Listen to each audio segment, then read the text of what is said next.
Hello, welcome. Devlin Bishop here with you, and welcome to another edition of Devlin's Pirate Radio Show. I am very excited about today's show because the last couple of weeks I've been doing specialty shows, and as much as I enjoy the specialty shows, I like the episodes where I get to just chat and pick different segments to talk about. There's no themes, there's nothing, and, it just seems like a while since I've actually got to do that. Now, I am another year older as I do this broadcast. Yes, happy birthday to me. I am 48 years old, and I finally made it through the hell year that was 2015. And I thought, to start the new year, I was going to start with a nice segment called Fuck You 2015, but after much deliberation, I talked myself into giving it more of a positive spin, because, a lot of you who have, listened to my show probably are getting tired of hearing about how bad things were, and so I'm going to put a positive spin, so this segment will now be known as Welcome 2016. Now, I will talk a little bit about 2015 because, as much as it was a bad year, there was a lot of good that came in. I'm not going to sit here and mention all the good, the bad, but the worst part about it is that I let a couple of bad situations sink me into a darkness I haven't been in a long, long time. And I was starting to get to the point where I didn't think I'd get out of it. Am I out of it now? I think I'm healing much better. I still have my blue moments, but who doesn't? But I'm not in the pit of darkness that I was, in the middle of the year, where I just felt there was nowhere to go. Like, I just felt I was lost. And what makes things like this horrible is that I look around and I see how blessed I am. I've got people like Mike and Corda in my life, and just really great friends, like amazing friends. And, I found a job. As soon as I started looking, the first interview I went to, I got a job. I was nominated for an art award. Okay, I guess I am going to go down and count a lot of the good stuff. But there's nothing worse than for any of you who have dealt with darkness, knowing you have got all these blessings in your life, but your body is still telling you you are in a dark place. I don't think I'm ever going to get rid of that dark place, I'll be honest with you. I just think it's part of me. I never want to get to that place again, because I hadn't been as dark as I got since I was in my 20s, and I never really want to visit there again. It's not a fun place. I know several of you have been there, where you're almost, contemplating doing horrible things. And yeah, you know what it's like for those of you who've been through it. And for those of you who haven't, I wish you never having to feel that. But as much as so many bad things happened to me in 2015 and my family and stuff like that, I know that these are the kind of years that we become stronger. I hate it. It's a really crappy deal. Like, we should be able to learn from positive experiences, which we do. But sometimes we have to see the bad sides. And I think, and again, I don't wish people bad things, but I've met people that haven't had that many bad things happen to them, or, different kinds. And I think you really do respect what you have when you go through these things even more. I think we live in a world where we just take things for granted. Now, I'll be honest, my birthday, I had a wonderful birthday, but the beginning didn't go very good. I woke up very blue, and I blame New Year's Eve on that, because my problem with it was that I had put so much emphasis on 2015 was going to be horrible, due to the fact that, I started off the year so positive because, years that end in 5, as I've told you many times, just always are game changers. They don't always have to be bad. And within only about 3 weeks, it just went right into the toilet and just kept getting worse. So I did try to stay positive. So I think New Year's was even a little bit more depressing, even though I had a wonderful New Year's Eve. I had some close friends here. We watched a movie. We, did a little bit of a get together and played music and stuff, had good food.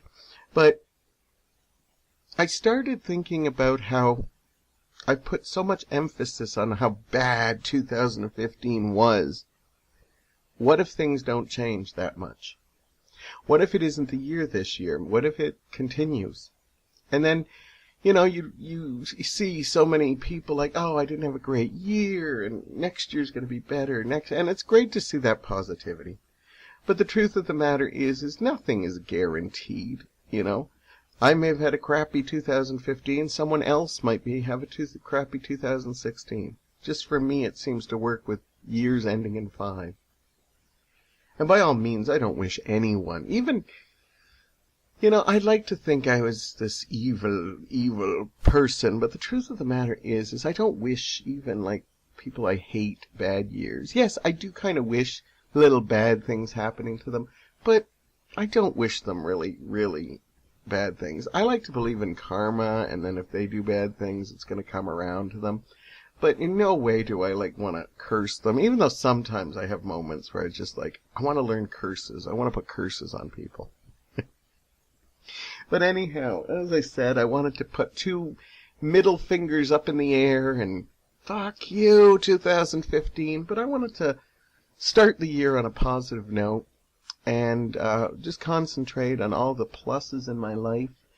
And, as much as I hated 2015, as I said, some of my accomplishments, that happened during the year were great. But one of the big ones was this podcast. In the middle of all this chaos, I just decided to grab a microphone and start doing this.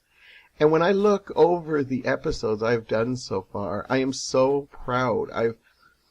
I've talked about things that mean stuff to me. I've got to share some of my memories with you. I've had some amazingly fun times with people that I'm just amazed at the number of people who have said yes to coming on the show. I've got a whole bunch more that say they'll come on the show, so I'm looking forward to this year because of that. But the podcast has been really great therapy, and I'm hoping in 2016 we can build it even more and find different ways to use the media.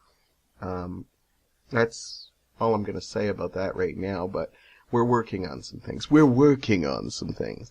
But anyhow, I am kind of looking forward to 2016, even though I did start it, as I said, on a low note. I was very blue when I woke up on my birthday. I tried to watch some endearing stuff, and I wound up playing some emotional videos, and, I had to go get my blood work done. I get it every couple of months. Just to see if everything's fine. And usually I do it on a Saturday, and then I go to the walk-in clinic because the doctor that I like is there on Wednesdays, and she's kind of my regular doctor when I go.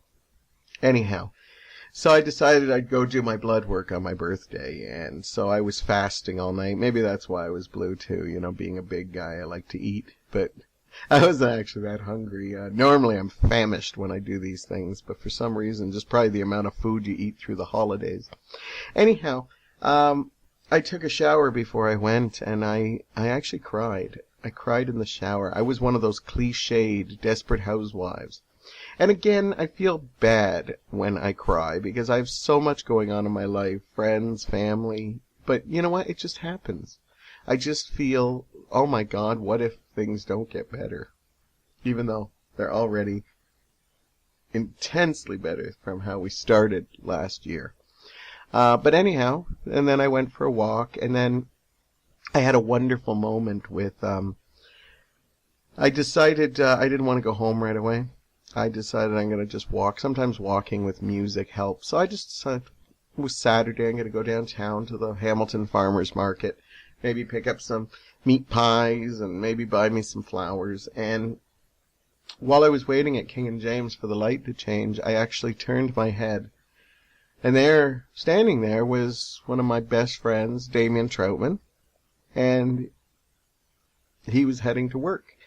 And I just stared at him for the longest time. I said, okay, I'm going to definitely hug him, but I'm going to wait to see if he notices me. And he just turned his head just before the light was going to change. And when he saw me, I gave him a big smile. He smiled back, and I will never forget how quickly he beelined to me and gave me the biggest hug. So I walked him to work. We shared a couple of hugs, and I didn't want this to happen, but he knew I was a little blue, and I started breaking down, and I wasn't planning to talk about it because I am going to try to keep my emotions more at bay. Yeah, let's see how long this one lasts.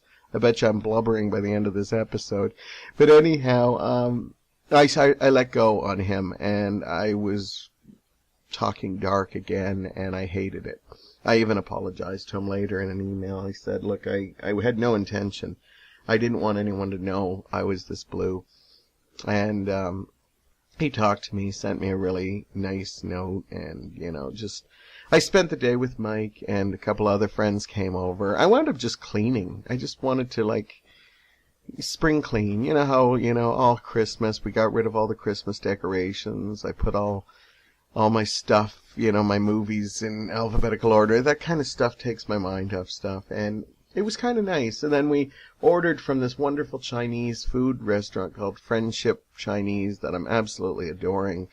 Some friends of ours, the Wakefords, actually told us about it, and that's all I wanted. I didn't want to go out this year to a restaurant because I knew it was Saturday, and I just didn't want to go through that. So we ordered in, and it was wonderful. Then I had some friends in, they gave me gifts and stuff, and I the best gift was that they were there for me. But one of the gifts Corda gave me was Roar, which was one of my favorite. It was the #1 movie on my I have to see cult movie lists, and she apparently made some black market deals to get this because apparently you can't find this movie in Canada, and you can't even order it from the States to come to Canada. So she, found a way to get me a copy, and we decided to watch it. And I'll talk to you more about this. I want to do a full segment on Roar at some point. And yes, it is just phenomenal. It lived up to all its hype, and it was just a nice way to wrap up my birthday to finally see this cult movie that had been in my #1 for a couple of months after I heard about it. Anyhow, it was a nice way, and after, a really sad start, it got better. As I said, I wanted to take a positive spin because I'm looking forward to the year ahead. I am a little nervous, and I'm scared. A couple people have told me it's okay to be scared. I am literally going to try to keep my emotions at bay. Not necessarily on this podcast, because I think this podcast is my forum to be myself, and, and if I get a little, choked up or cry, I'm going to do it. But I'm going to try to be more hiding in Facebook. This is not a New Year's resolution, because I do not believe in New Year's resolutions. I will tell you what I do believe with New Year's resolutions. But I'm just going to try to keep my emotions at bay and, not plaster everything on Facebook. Now, I am going to slip up now and again. And people tell me they love it. They love when I'm honest, because they say on Facebook you just see so much phoniness. And I'm actually going to talk a little bit about that coming up. I want to do a full Facebook segment. I've wanted to do for a while. But anyhow, I'm going to try to, I don't want to say lie, but I'm going to try to keep my darkness more subdued and only talk about it to people who I feel I can. I think there's a lot of people who say, they can take it, they can hear it, but I don't think they can. And I'm just going to lie a lot and say I'm doing fine, and then, go have coffee with somebody who I can be, break down and stuff like that too. I don't think it's totally dishonest. But, yeah, New Year's resolutions to me, I've never been a fan. And when I did, I always thought the best resolutions to do is to do a positive something.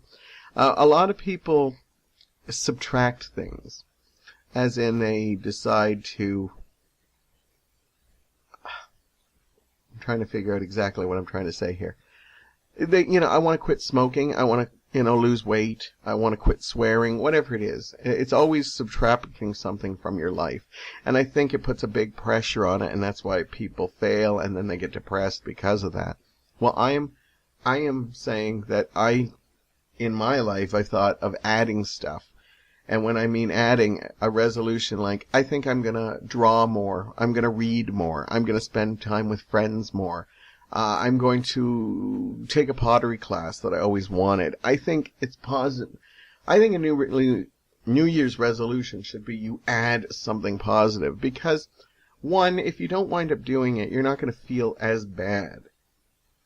But if you, say, oh, I'm going to quit smoking, and then by January 10th you're smoking, you're going to really kick yourself in the ass. So just quit smoking anytime you want. Don't make a big production number of it. I've mentioned that with dieting and stuff. Just do it.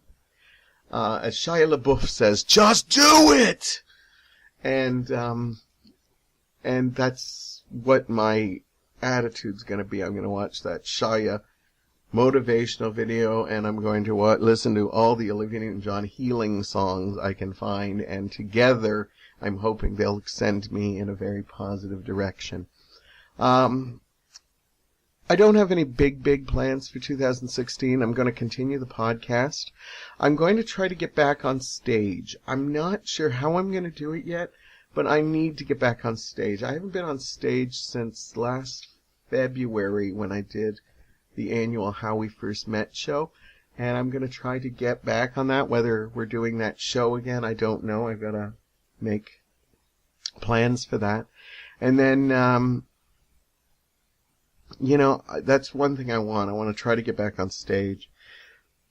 Improv, I don't know how important that's going to be to me this year. I am going to try to, hopefully they'll let me keep teaching the odd class here and there, because I'd love that. It always inspires me, and I love it. I'm going to try to make time for friends more. As much as I did see a lot of my friends last year, I hid out a lot. And now, being in retail, Target, I always started early in the morning, and I had my nights and stuff. But I'm going to try to work with my schedule better and really get people, and even if we just go out for coffee or a bite to eat or just hang out here, I'm going to do that. I'm going to try to find my love for cult movies more. Roar reminded me how much I love a good bad movie. Over the holidays, I also had Josh Obermeyer, and we watched Dead Snow. I love movies. I love reviewing them. But I really want to embrace my love of cult films, because I really think, we've got new generations coming up that don't appreciate cult films because they just think it's all got to be blockbuster, well written, and the beauty of a really badly written crap movie is just, there's an art to it in itself, especially since most great cult movies were not meant to be that way. So, so I'm going to try to embrace that in a different way, maybe to get word out. I might do mini reviews, or I don't know. I'm going to do something. As I said, the podcast I'm going to continue with, and looking for new ways to experiment with it. I love that so many people have enjoyed coming on the show, and I've kicked around some ideas with some of them to do some more stuff, but maybe a little bit different. I want to love people more, but for anybody who really knows me or I'm close to, that I think I sometimes love too much, and I wind up paying for it, But I'm still going to try to hold people close to me, but I'm also going to learn to let them go. I've had to let a couple of friends go in the last couple of years. See, I told you, I'm already like tearing up just talking about this. It's just something I can't help. But anyhow, and, they've proven that, they come back and spend time with me. It's not maybe the amount of time that I'd like, but I understand that that's the way life gets, and I have to deal with that. And so, as much as I'm going to continue to hold on the people I'm close to, I'm going to tighten my grip when I have to. And I'm honestly going to start slowly beginning to let go of people that just don't give a damn about me, and I've worked way too hard on our relationships over the years, and they're not really worth keeping anymore. If we move from friend to acquaintance, that's fine. And I'm not just saying, I get something out of it, because I get something out of every, even person I talk to on the street, I get something from that. And it's not about that. It's just when you realize you're doing all the work in a relationship and they're not, it can be a little troublesome. So anyhow, I am looking forward to 2016, so I welcome it. And I am really looking forward to it. And I'm not going to, if I get kicked and knocked down, I am going to continue on and forward. I'm not going to kill myself. Bad choice of words with the year I had. I'm not going to be hard on myself if I have blue moments or I break down and cry moments.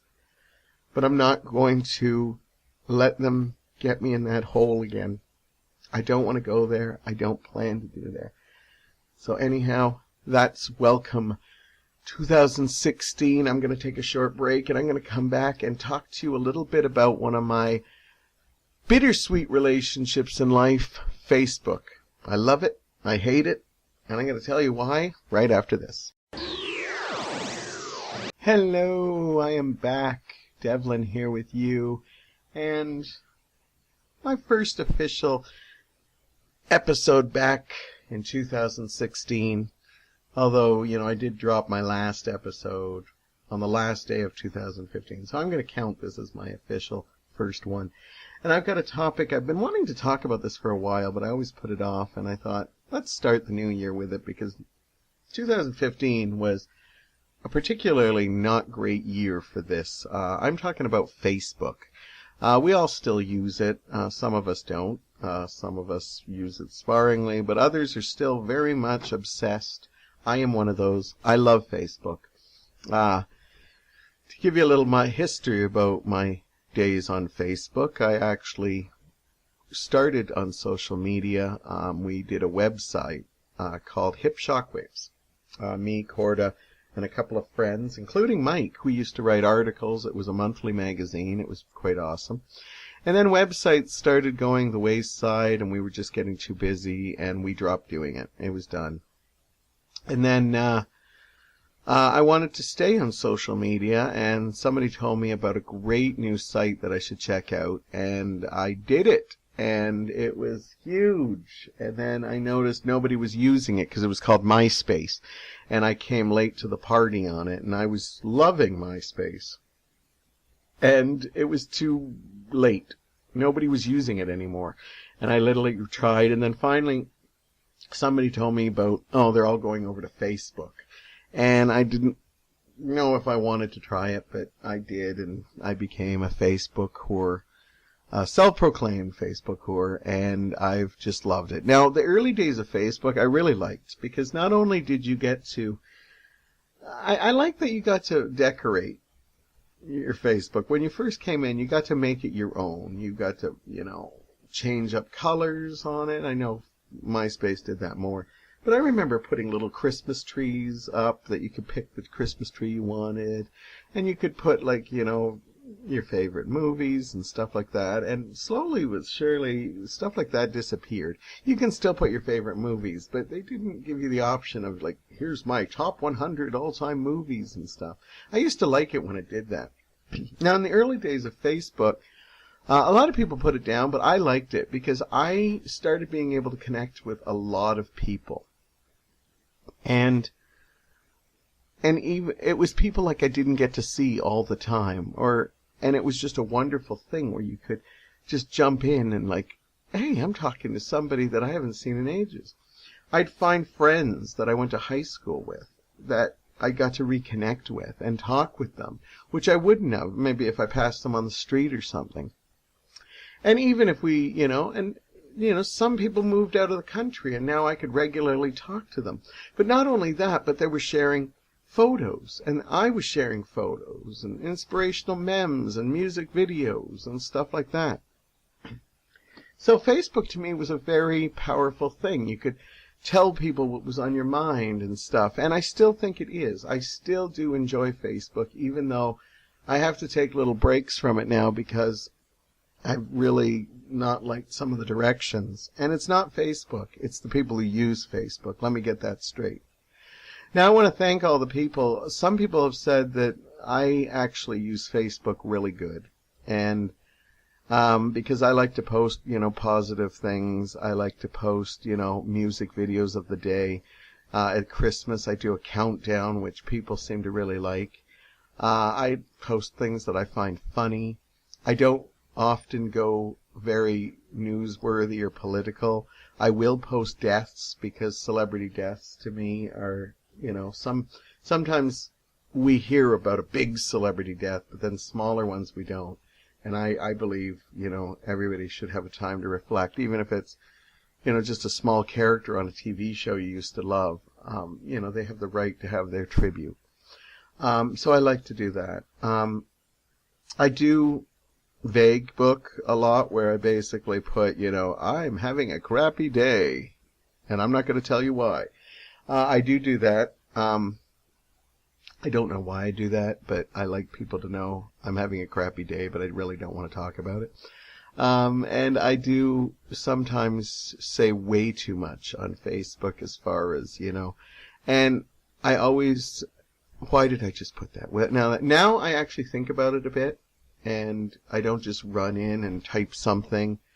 I actually sit on it for a bit, and if it's still with me, then I'll go type something that, okay, I'm going to say this, but people might think it's controversial.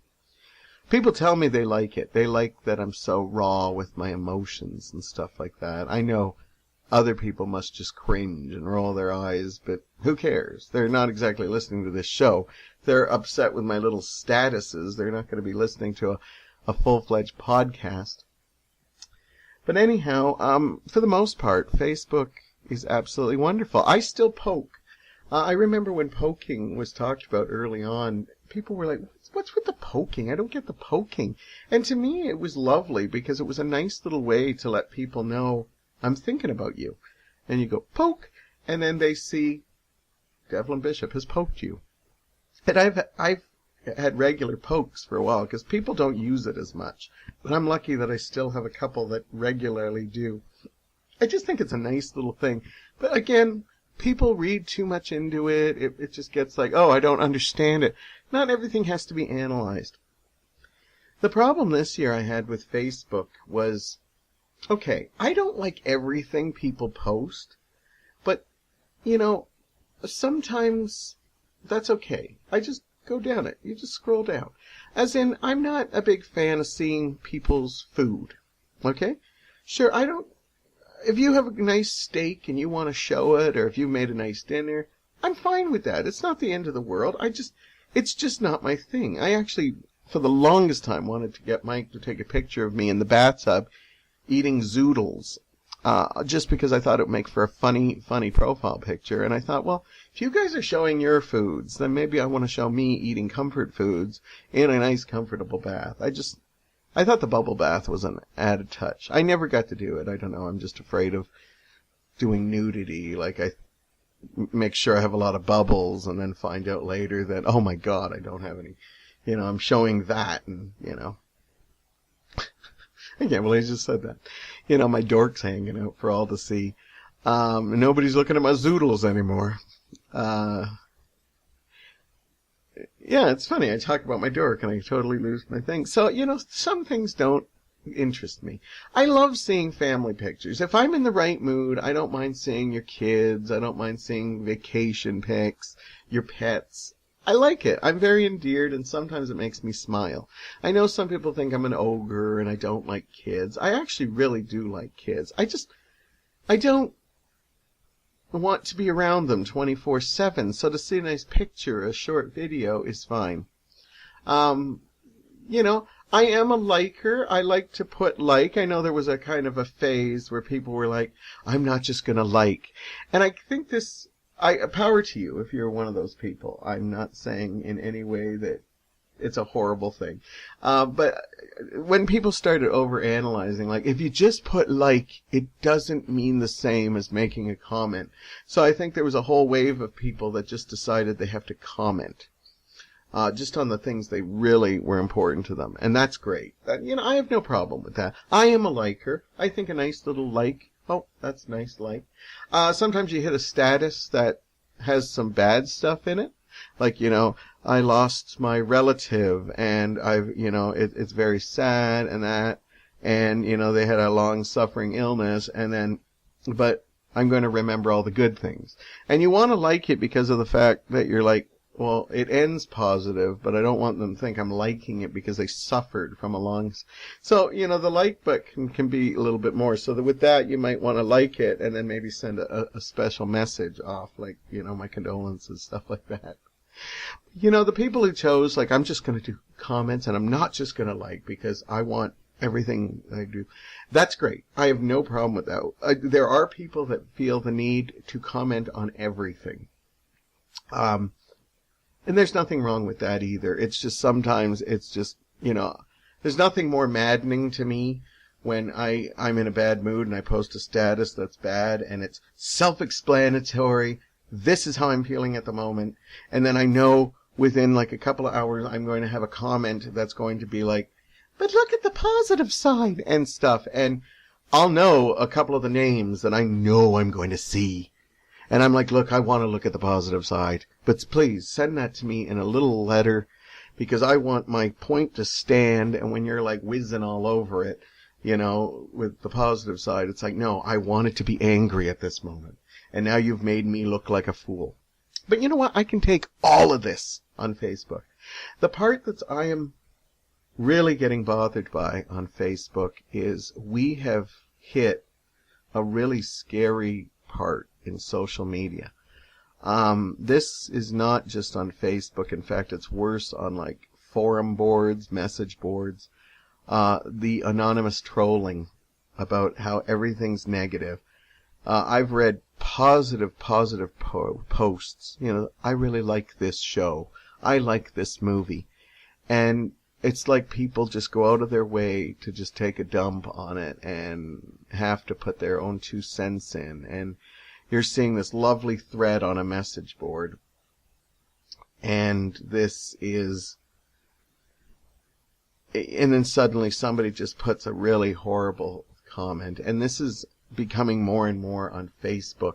But it's being done in what they're calling a positive way, like we're trying to help you.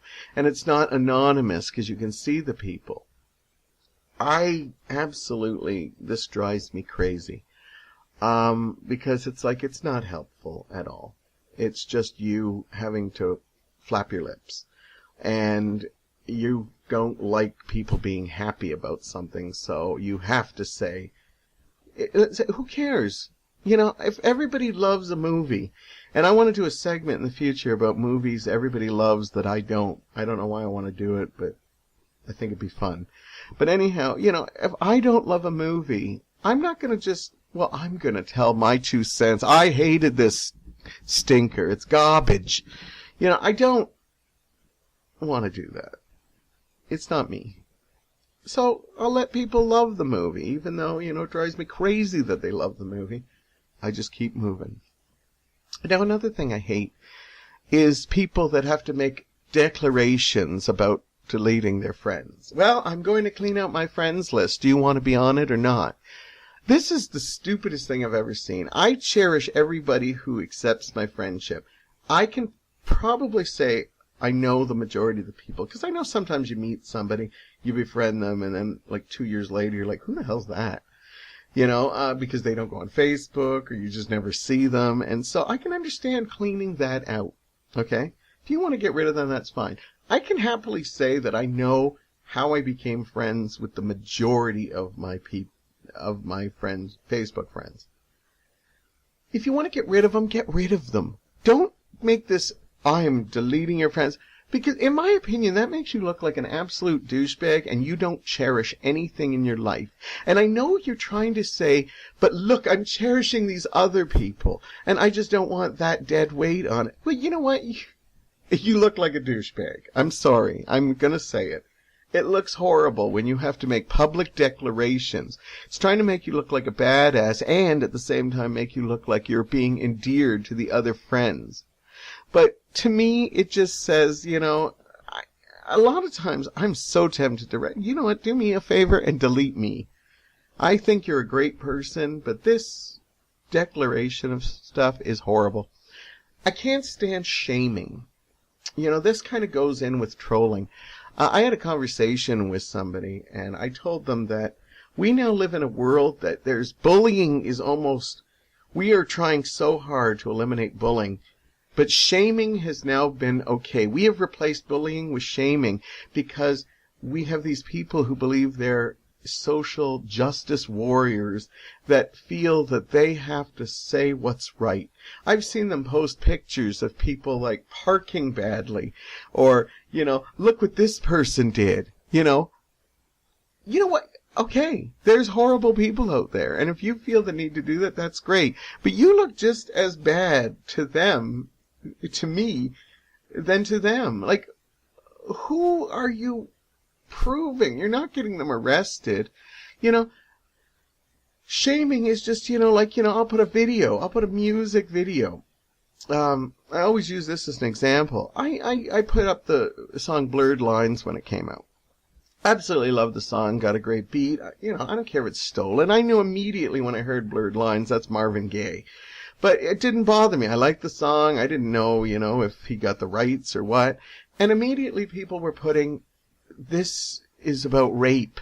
It's got a good beat, but this is about rape. I was literally condemned because of the fact that this song is about rape. When I hear that song, when I watch that video, I hear nothing about rape in it. And then I watched a couple videos that people posted about how they broke down little words like good girl and stuff, and that these are words that were said in rape. Well, you know what? You could break down anything and find words that use those and do. It was just like an assault on everything. If I want to play a fucking Justin Bieber video, I like this song. The kid is screwed up. He's messed up. I don't think there's anything wrong with him. I think if you gave that much money and that much no parental authority to any kid his age when he got started, I think they would just make similar mistakes unless they were raised good. But no, we keep harping on the fact he's awful, he's shit. If I want to post Justin Bieber or Nickelback, don't fucking just scroll down. So stop shaming me. I can't believe this is your kind of music. I like all kinds of music. I hate music snobs. I have some really good friends that are such music snobs. It's like I cannot listen to what you recommend to me because I like people who can see the artistry in a simple pop song as well as like classical music or Mumford & Sons, and stuff. There's so much wonderfulness in, like, as I said, it's just like cult movies. You can find wonderful things in them. It drives me crazy. But stop shaming people. Let them enjoy what they want to enjoy. And stop putting up pictures of people that do bad things. Okay, maybe the Walmart people that dress badly is funny. But we're not putting their name up. We're not putting their thing. But, okay, that's wrong too. I'll admit it, but I do giggle. But, just shaming people. The big one that really bothered me this year was, if you have an opinion on anything, we live in a society that's like, we want to hear your opinion. Be yourself. Speak your mind. Find your voice. All this stuff is beautiful. But when it just lines you up for horrible, horrible things, not so pretty anymore. And Facebook really took a dark turn this year because of a lot of different things. If you had an opinion on certain things, you got labeled things that necessarily aren't true. One of the big things this year was bringing the Syrian refugees over. Now, I believe it's a wonderful idea. It's always great to bring new people over and help them out. But I couldn't believe the amount of people that were posting stuff like, well, I got rid of another racist friend. Don't get me wrong. There are racist people out there. And I do agree they do post stuff, and you have every right to get rid of them.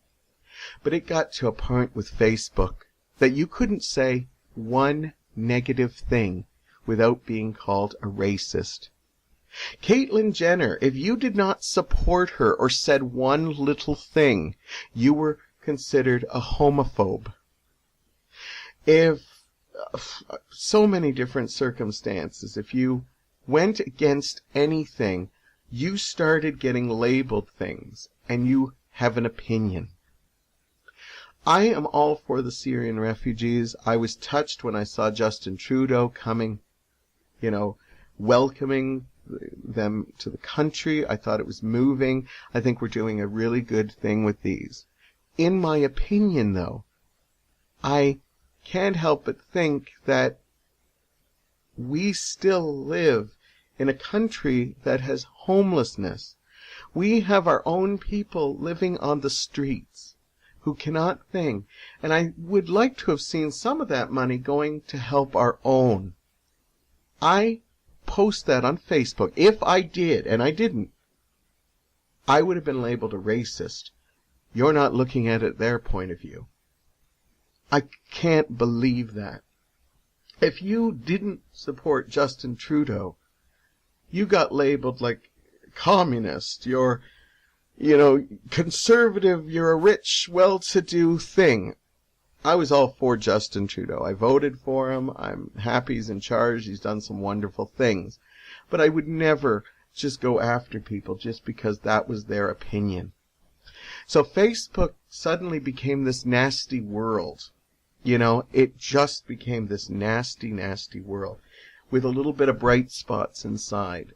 People used to complain about the inspirational memes and stuff. I look forward to them, and I see that they're less and less.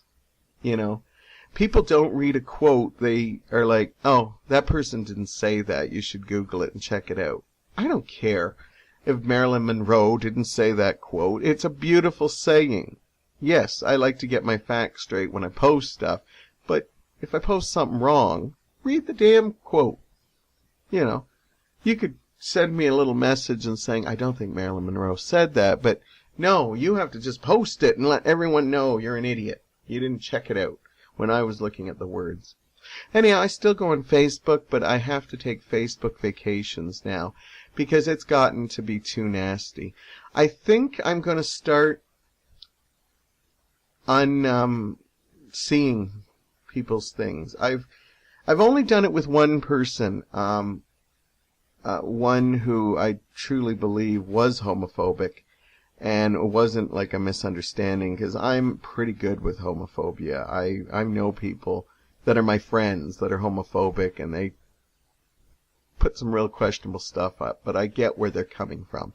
But I did unfollow someone who was just really being harsh and thing.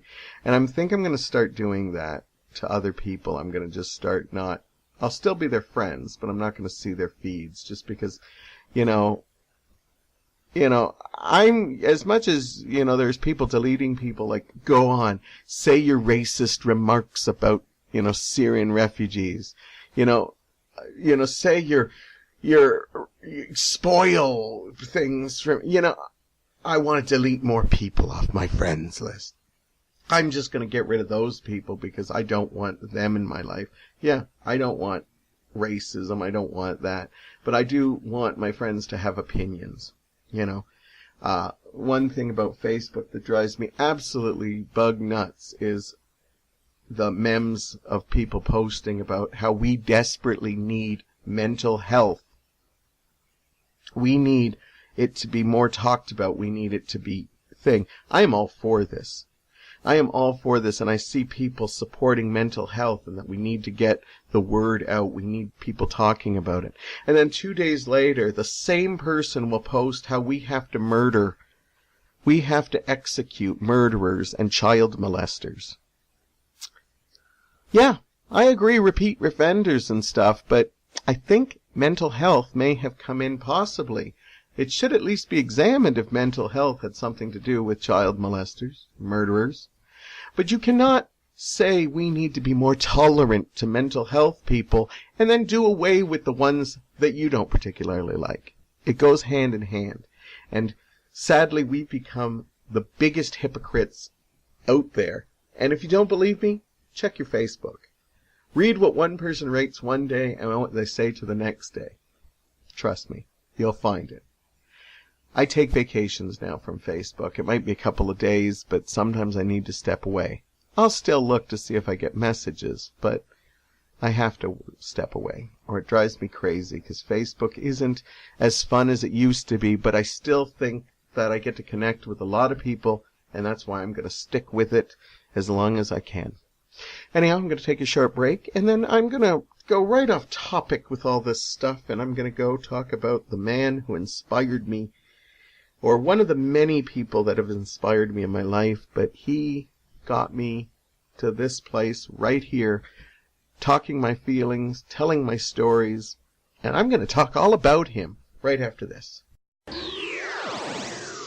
Many of you will be surprised to know that I am a huge fan of Henry Rollins. Many more of you are probably thinking, who the hell is Henry Rollins? Well, if you don't know him, you may know of him because he has done lots of different things.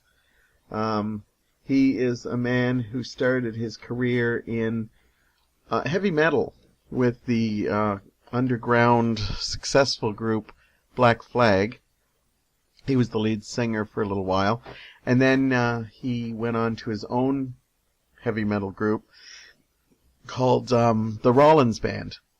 And they had a couple of minor little, metal hits. Obviously didn't get played on top 40, but some really interesting stuff. He's also done some acting. He was in a movie, Johnny Mnemonic, and a couple of other movies that are escaping me. I want to say the movie called The Chase with Charlie Sheen and Christy Swanson also. And he also did a stint, a couple of episodes on Sons of Anarchy. Now, he's a big guy, big muscular guy with lots of tattoos. When I first saw him, I just liked his look. He just looked like this mean guy who could just rip you in shreds. And I got kind of interested in him because I remember there was this picture, I want to say in Rolling Stone magazine, and I just loved it. He was just sitting there with his arms, in front of him, crossed, and his tats were there, and he had this face, and such a beautiful looking face that was like, a beauty of its own. It's just like, not, pretty boy, just a tough guy, and incredible neck. I remember watching Beavis Butthead, always talking about, Henry Rollins had like such an awesome neck because it looked like a bloody tree. Anyhow, I was obsessed with this picture, and so I decided to look into what he was all about. And I found out that he also did spoken word. He also wrote a couple of books too.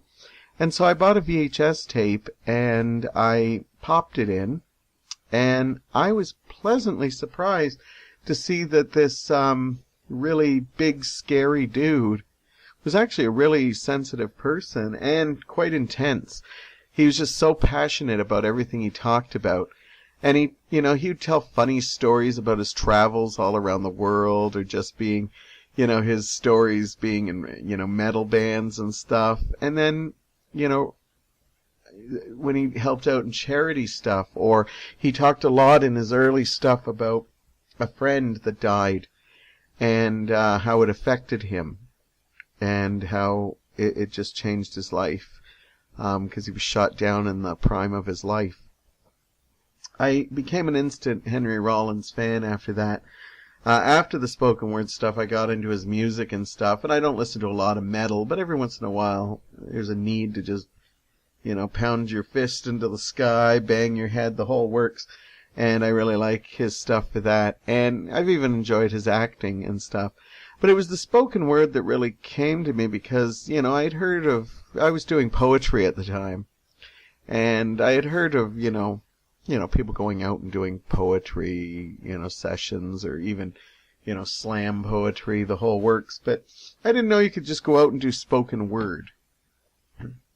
Stand-up comedy. But, not everything had to be funny. So my friend Dave and I became big Henry Rollins fan and tried to get a hold of as much material as we could of his, but it was very limited. He had a couple of spoken word CDs, and it was the early days of YouTube, so there wasn't a lot on there. And we heard he was coming to Toronto. We're going back to the 90s. And he was going to Convocation Hall, I believe it was.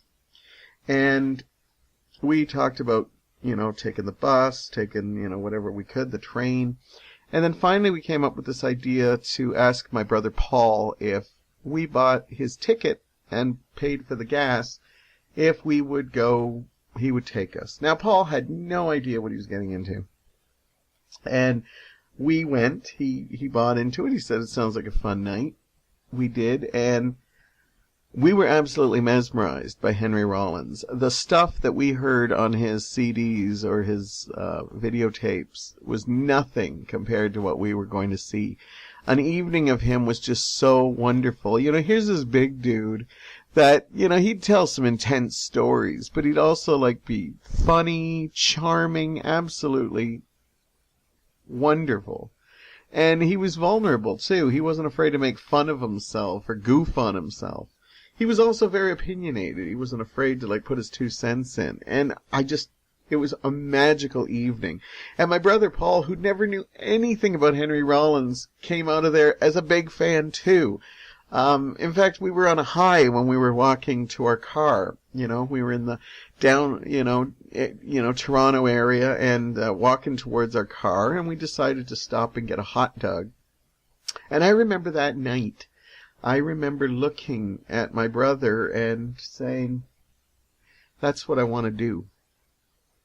And Paul says, what do you mean? And I go, I want to get there sometime. I want to tell stories.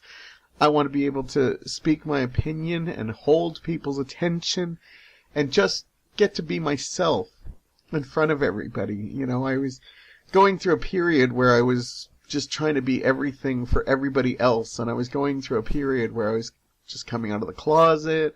I just was tired of just being everything else, and I love that Henry could just go in there, be himself, and everybody just adored him. And I said, I want to start making strides in my life to be like that man, and one day would like to do what he's doing. And so that's what I did. I started trying to be more open with people. I started, expressing feelings, opinions, which is hard for me to do.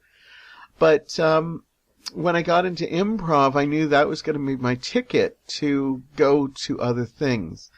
And I started in improv. I loved doing the shows. But every time there was an opportunity that I knew could go to the next step, I took it. And it's funny because I think when I played with a lot of the people in improv, I don't think they knew I had an agenda. And I didn't even think I really had my own agenda. But I knew when I would make steps, I would. Now, I was very lucky to have some incredible teachers. I was also very lucky to train at the Staircase where there was lots of opportunities. There was just so many people who wanted to make teams, and there was improv shows all the time. And you got lots of opportunities to do it. Eventually, the Staircase is still awesome for improv, and I strongly recommend it. The opportunities aren't there, and it's not just necessarily because of the Staircase. It's just improvers, the new improv generation, love improv, but they love so much other stuff that they just don't eat, live, sleep improv like we used to. I'm glad I came at the tail end of it, because we were just like, yeah, I want to do that show now. Now you ask people to do shows, and it's just like, well, I think I'm going to take some time off. Or, we'd be there for every improv class. We were hungry for it. Now, they put Simpsons trivia on and nobody shows up. It's like, a very different animal now. And I'm not saying all over, I'm just saying from my experience at the Staircase. Not saying that, there's still wonderful people at the Staircase doing improv. It's just they're not as committed to the shows and stuff as they once were. But when they do put on a show, boy, do they put on a show. So anyhow, I do improv, got a whole bunch of stuff under my thing. I did a lot of shows and got that under my thing. And then what happened next was there was an opportunity to host. Now, when I was learning improv, my hardest thing, and I tell people this when I teach, I absolutely hated monologuing. And hosting to me is a big thing because, one, you might not be doing actually the improv, but you actually have to hold things together, and you're out right there being yourself. But I knew it was my next step. And so I became a host of some shows, and that happened. Then I knew I had to make a step by doing my own shows, and I put on the Devlin show, which, played for 10 wonderful episodes. I had a great cast and crew. They still speak wonderfully of it. I still have people telling me how much they enjoyed the show. It was great. And once again, I was out there. And then I kept moving. The teaching happened. And eventually I wound up doing monologue shows. And I still, to this day, when I teach, and I teach monologues, I tell people I absolutely hated doing this, and now I do shows where I've been out there for an hour and a half just talking about experiences, life, and it's an amazing thing. And to me, these are my spoken word things. I'd love to be able to take it further. I think the podcasting is my next step because I do basically just rattle on. I could easily just stop whenever I make a mistake and just re-record. But I don't do that. Even when I have my co-hosts on, I tell them that I have 3 chances, and then after the 3rd one, we go. And I very seldom don't make it to the 3. Only very seldom have I done 2. Usually I just go with it because I wanted this show to be improv. I wanted to make mistakes. I want to stumble over my words. Because I think that's what people like about it. It's very real, and that's why. I would love to one day move from my monologues to just an evening with. Just a night where I can come out and not know what I'm going to talk about and just still regale people with stories and almost just come out with stuff and that. That is what I'm eventually hoping to do. I don't know if I'll ever get there, but the podcasting has been great, and I like the monologues. As much as I do the monologues, I think I shock people when I tell them I don't write out the monologues. But they are rehearsed. There's ways I do it, but I keep it in my head. But when I rehearse it, I do figure out, I know it's so choreographed that I know areas I'm going to be at certain parts of the story. That's why I'm saying I'd love to just have these evenings where I just have all these stories in my head and I just ramble on like a loon. The monologue shows are so phenomenal, and why they're different than the podcasting is when I monologue and I have people come out to the shows, I can see the moments where I have them in my hands. I can see when I've touched them. I can see when I make them laugh. I can see them wiping a tear out of their eye. And that's a powerful thing. As much as I enjoy podcasting, sometimes at the end of shows, I'm like, please write in and tell me what you thought, because I don't get that instant gratification. Sometimes when I have a co-host, I do, because we spontaneously, say something and wind up laughing, and it's a wonderful moment. But the podcasting certainly is moving into my next direction. Now, whether I get to that point, I don't know. But it certainly made me a good storyteller, and I think I'm a good storyteller, and I don't, pull my ego too much, but I still think I do. And the more I tell certain stories, I do. The thing I love about the podcasting, though, is these podcasts will be immortalized. Listen to that. They're going to last for a long time. Even when I'm dead, my family and friends can go back and listen. to these stories. Or I always say when I get old and I start losing my memory, I'm going to listen to these and say, yeah, I forgot about that. Anyhow, Henry Rollins is a big part of the reason I'm here. And he doesn't get enough credit. He's done shows like the Henry Rollins Show. I think he does a interview thing on YouTube as well. And I suggest you check out some of his spoken word stuff, although when he's live, he's perfect. My brother, me, and Dave have actually seen Henry Rollins a couple times now. He actually comes to Hamilton once in a while.